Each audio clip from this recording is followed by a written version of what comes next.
Today we're going to be discussing dolmens and the ancient giants of Russia. Now, dolmens are these constructions, these megalithic constructions that from a certain angle they look like the number pi, with two standing ones with one spanning both of the stones, and sometimes can even look like a little building or whatnot. They have no idea what they are for, but what's interesting is that they are found all over the world. Everybody created dolmens for some reason. We don't know what they're used for. Some parts in the world they're claimed to be burial tombs, and other parts of the world they're claimed to be ancient houses. So no one has a clue, and we don't find any living stuff. There's nothing in there to indicate that people ever lived in them. But then if there's been people who've done ground penetrating radar to dolmen sites and have not ever found any tombs, so they've never found any bodies. And some other places say that they're tombs for the giants, but we've never found any bodies for them. So then there's other places that say that they're grave markers, tombstones of ancient giants, stuff like that. So when you look at some of these things that are literally out in the middle of nowhere for whatever reason, just standing there. Now, when it comes to Russia, these dolmens have been dated to 25,000 years ago. I mean, look at that. These guys, I mean, you know what it reminds me of? The houses from the Flintstones. So like, I mean, that's why a lot of people just assume they were houses, but they really have no idea. So let's think about what could they be. I mean, you could live in them if you wanted to, but it seems like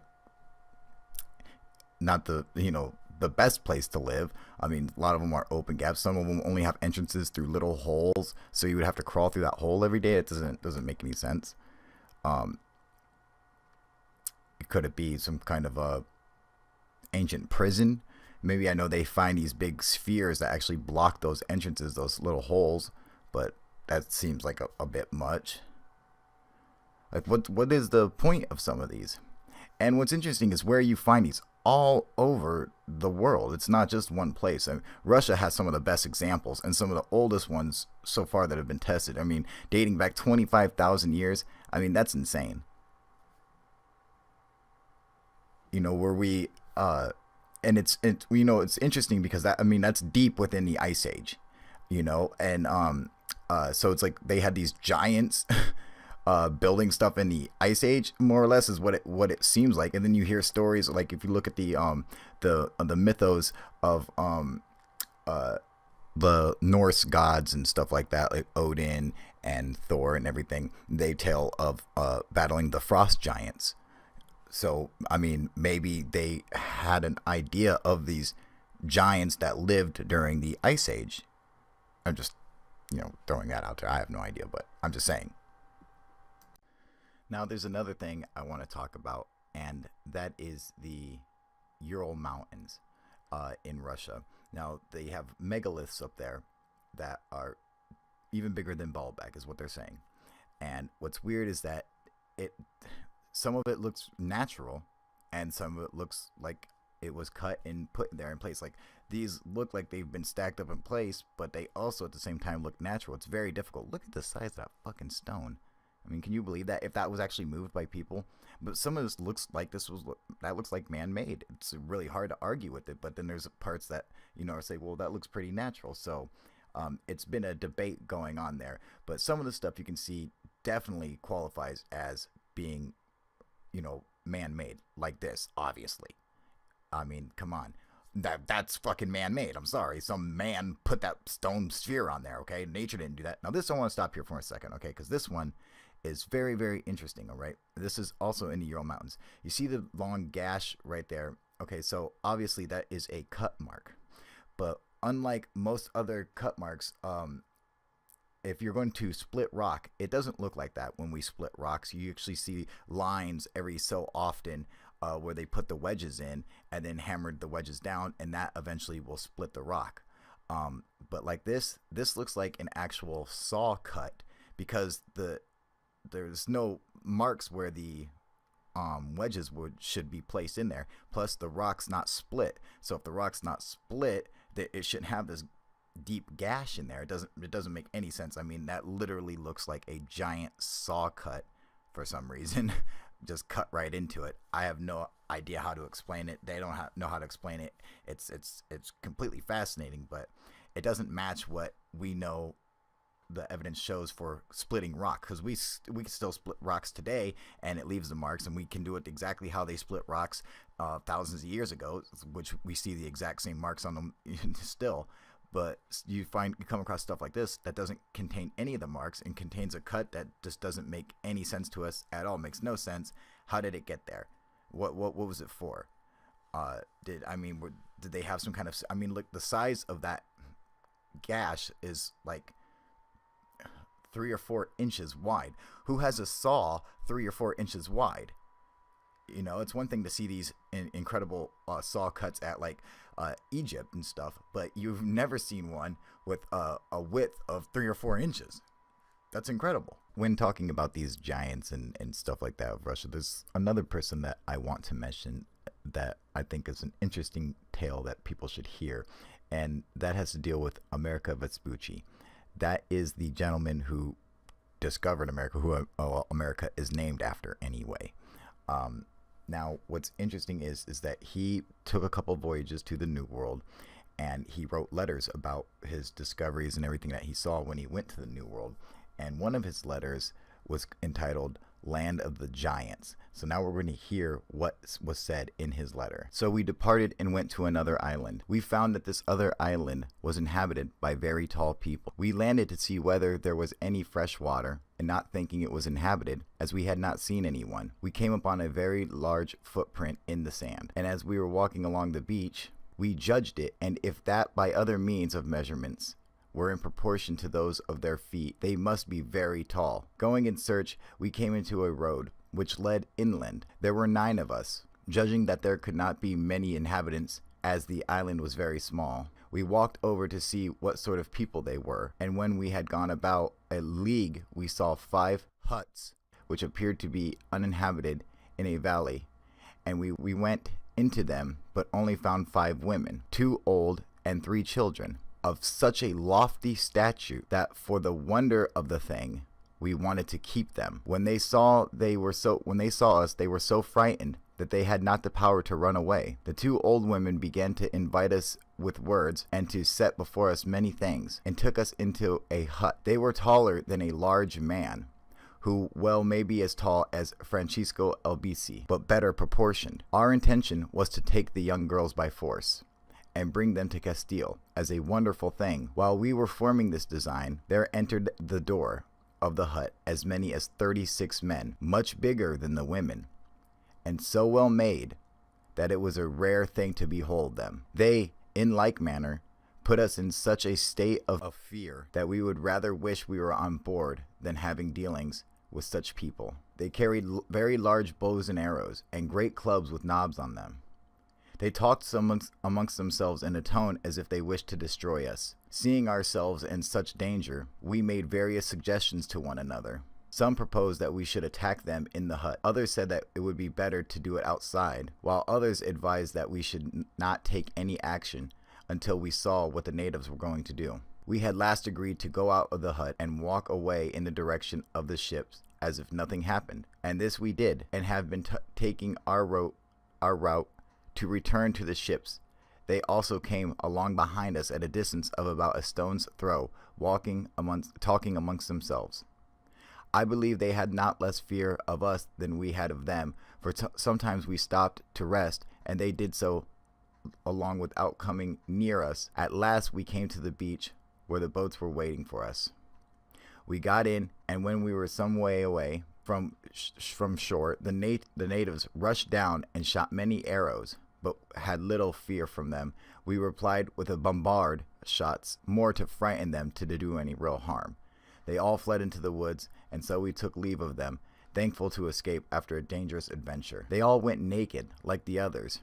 We call this island the Island of the Giants, by reason of their great stature. Now, like I've said before, I believe that there was possibly a race of so-called giants that lived during the Ice Age, which is where which is why every civilization seems to have the same stories about giants that came before us. And I think that when you see some of the giant people of today, that they are remnants of these giants, like a little bit of the DNA is left over. And I mean, because a lot of these giants today are completely unhealthy. Like this is, but these older ones, you heard, were perfectly proportionate and were and completely healthy. So I think it's more like a degenerative thing for these giants that are left over from today. As a side note, I'd like to point out that the largest stone ever moved in history that we know about was also moved by the Russians. The Thunderstone is the biggest stone ever moved that we know about. Of course, this stone is completely unshaped, and the Russians had the luxury of steel and metals and iron and horses and oxen and all that good stuff. Now, I'm not saying that you need giants to build megaliths. I'm not saying that at all. In fact, you could have really small people building megaliths. It could be giant in, mind as well as, physical. They could be giants considered because they're technologically advanced or superior to other civilizations, whatever. And one thing that I think is interesting is, like, I want to show you guys that there's even islanders that build megaliths, who are small people, who are not big people.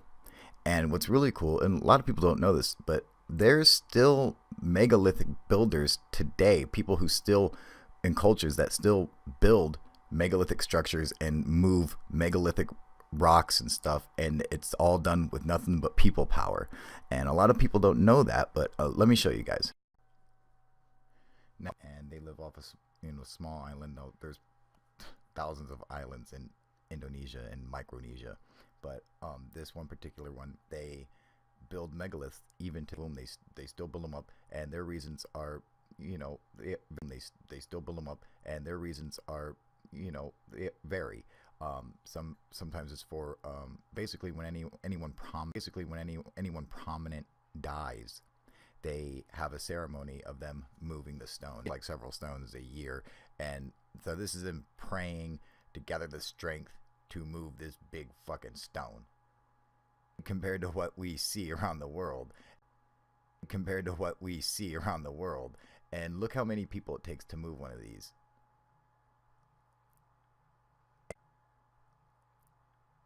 And I'm talking, it's just a little bit at a time.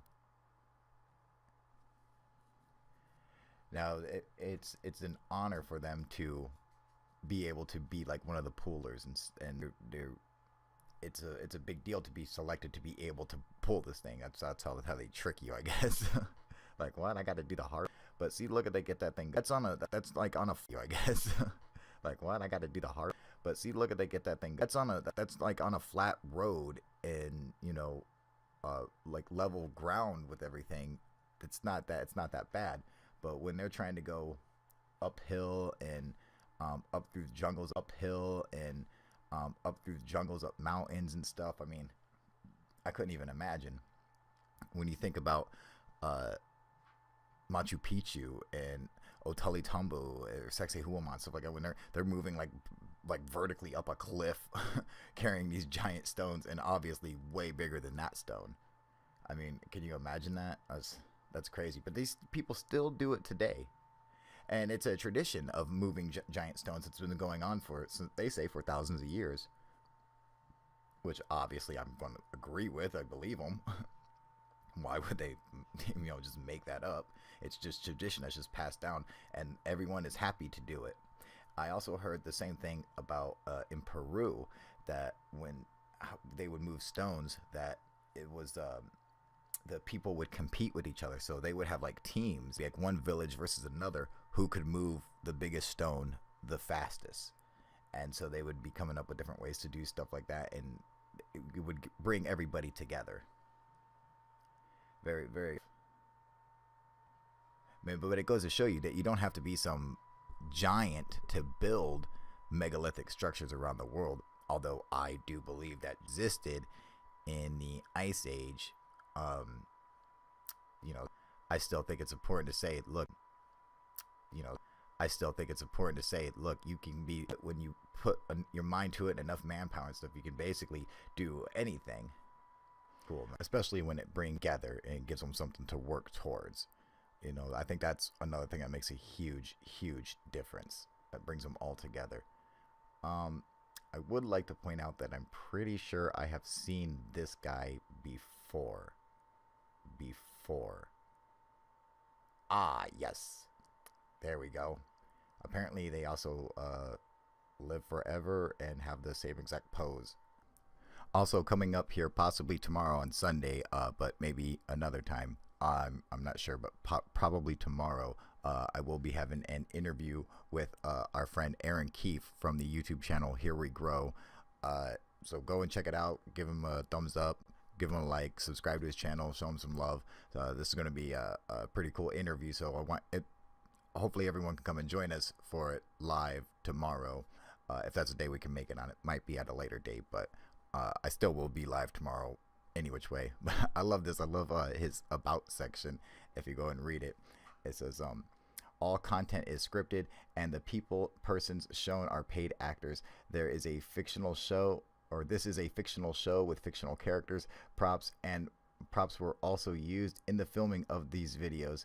There has never been illegal activity shown on this channel and never will be. Thanks for your support, the management. Nice way to cover your ass, Aaron. I approve. All right, you guys, come and check it out and go show them. And don't forget, we will be having our live show tomorrow, either 12 or 1. I'm thinking probably more towards 12:30, sometime around then. So make sure you guys come and check it out. All right, you guys, UFO proof out. To be ancient houses. So no one has a clue, and we don't find any living stuff. There's nothing in there to indicate that people ever lived in them. But then if there's been people who've done ground penetrating radar to dolmen sites and have not ever found any tombs, so they've never found any bodies. And some discussing dolmens and the ancient giants of Russia.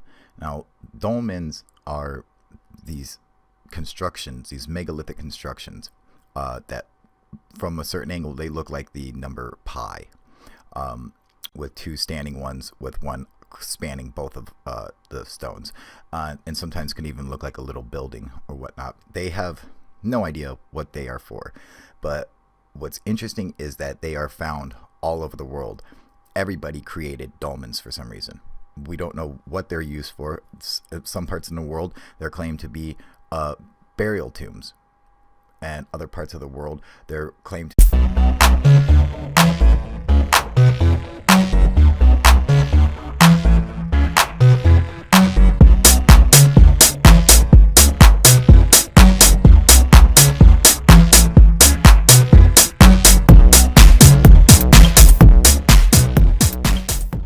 Today we're going to be other places say that they're tombs for the giants, but we've never found any bodies for them. So then there's other places that say that they're grave markers, tombstones of ancient giants, stuff like that. So when you look at some of these things that are literally out in the middle of nowhere for whatever reason, just standing there.